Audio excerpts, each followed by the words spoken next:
दोस्तों स्वागत है आप सभी का हमारे चैनल पे।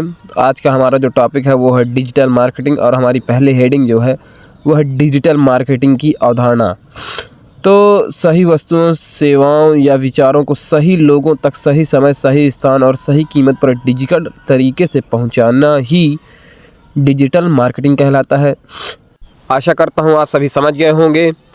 और फैक्ट्स के आधार पर अगर बात की जाए तो डिजिटल मार्केटिंग की अगर हम सरल भाषा में बात करें तो इसका मतलब यही है कि डिजिटल तरीके से, जैसे मतलब इंटरनेट की तरीके से कोई काम किया जाए तो डिजिटल मार्केटिंग के अंतर्गत आ जाता है। और फैक्ट्स नंबर 1, मेन उद्देश्य लोगों को किसी कंपनी के उत्पादों में रुचि या सेवाओं में रुचि दिलाना होता है। मार्केटिंग की अवधारणा को ग्राहक का फर्स्ट अप्रोच भी कहा जाता है। मार्केटिंग में ग्राहक ज़रूरतों को समझा जाता है और उन्हें बेहतर तरीके से पूरा किया जाता है। तो ये थी डिजिटल मार्केटिंग की अवधारणा या परिभाषा कह सकते हैं। और प्रश्न नंबर 2, मार्केटिंग के 4 P क्या होते हैं? तो 4 P मार्केटिंग के इस तरह से हैं। P प्रोडक्ट या उत्पाद, प्राइस मूल्य, प्लेस स्थान, पब्लिसिटी प्रचार। अब बात करते हैं असली मुद्दे की कि डिजिटल मार्केटिंग असलियत में है क्या। तो आइए समझ लेते हैं। डिजिटल उपकरणों और तकनीकी की मदद से उत्पादों या सेवाओं को बढ़ावा देने का अभ्यास ही डिजिटल मार्केटिंग कहलाता है। सरल शब्दों में यह एक प्रकार की ऑनलाइन मार्केटिंग है जो मोबाइल, लैपटॉप और इंटरनेट के माध्यम से होती है।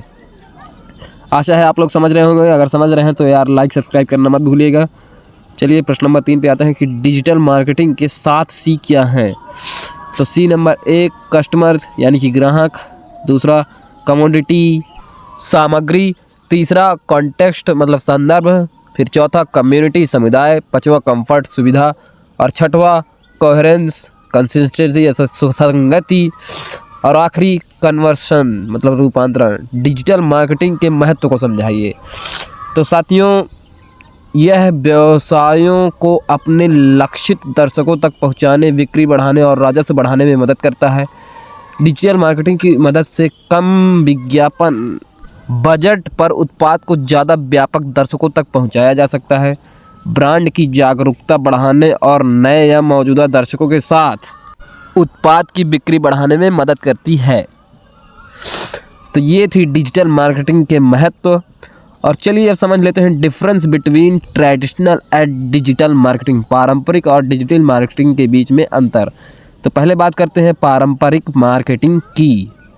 तो मार्केटिंग का महंगा माध्यम होता है ये। दूसरा, केवल सीमित लोगों तक पहुंचाता है और शारीरिक मेहनत की अधिक आवश्यकता होती है। समय ज़्यादा लगता है। लोगों तक पहुंचने में रिजल्ट का एनालिसिस मुश्किल हो जाता है। तो ये है पारंपरिक मार्केटिंग। अब बात करते हैं डिजिटल मार्केटिंग की। यह सस्ता माध्यम है, अधिकांश लोगों तक पहुंचाया जा सकता है। घर बैठे ही डिजिटल मार्केटिंग को किया जा सकता है। कम समय लगता है, कम समय में ज़्यादा लोगों तक पहुंचाया जा सकता है और इस तरह से डिजिटल मार्केटिंग आसान होता है। डिजिटल मार्केटिंग का वर्तमान और भविष्य में क्या उपयोग है? तो डिजिटल मार्केटिंग हर व्यवसाय के लिए मार्केटिंग का भविष्य है। एक यूट्यूबर बने, पेशेवर ब्लॉगर बने, अपनी खुद की एजेंसी शुरू कर सकते हैं, गूगल विज्ञापन विशेषज्ञ बन सकते हैं और भी बहुत कुछ कर सकते हैं डिजिटल मार्केटिंग के क्षेत्र में। तो ये थी डिजिटल मार्केटिंग की यूनिट 1 की कहानी। 3rd सेमेस्टर के लिए BU झांसी के लिए स्पेशल क्लासेस। कमेंट कीजिए और भी क्लासेस के लिए। और ये मेरा पहला वीडियो था तो ज़्यादा मैं इसमें कुछ कर नहीं पाया, लेकिन मैं अपना बेस्ट देने की कोशिश करूँगा। धन्यवाद। राधे राधे।